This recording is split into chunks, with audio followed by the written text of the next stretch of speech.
کہا ٹھیک ہے گناہ ہو رہے ہیں کوئی بات نہیں، بخاری کی حدیث سنیے، یہ گناہ کی معمولی چیز نہیں ہے۔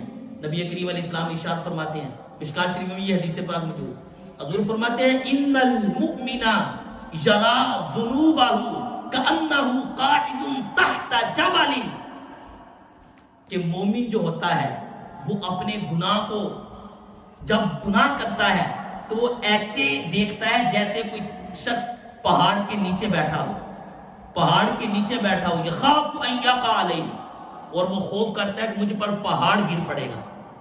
گناہ ہو جاتا ہے، مومن سے گناہ ہو جائے تو اس کو یوں لگتا ہے کہ پہاڑ ہے جو مجھ پر گر پڑے گا۔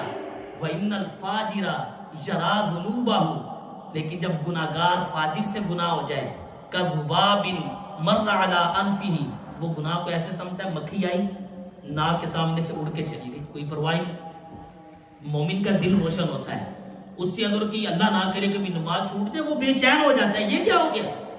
وہ گڑگڑاتا ہے، وہ روتا ہے، اللہ سے معافی مانگتا ہے، اللہ سے التجائیں کرتا ہے، مولا مجھ سے غلطیاں ہو گئی مجھے معاف کر دے۔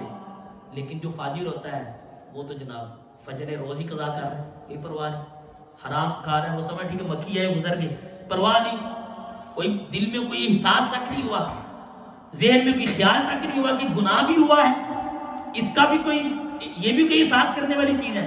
ہاں کہیں 100 پاؤنڈ ضائع ہو جائے تو بڑا دکھ ہوگا، 1000 پاؤنڈ ضائع ہو جائے تو شاید اس کو پوری رات نیند نہ آئے، 5000 پاؤنڈ کا فراڈ ہو جائے تو شاید ساری رات سوئے نہ، لیکن نماز ڈیلی نہیں پڑھتا، سود کھاتا ہے، حرام کام کرتا ہے، کوئی پرواہ نہیں۔ یہ فاجر کی مثال حدیث پاک میں دی گئی، لیکن مومن کی مثال کیا ہے؟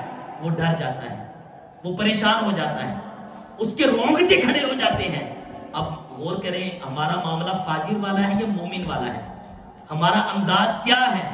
اور یہ کہ دل کی سختی کی علامت ہوتی ہے، دل کی سختی کی یہی علامت ہے کہ وہ کوئی بات بھی بندے پہ اثر نہیں کرتی، گناہوں سے گھبراہٹ نہیں ہوتی۔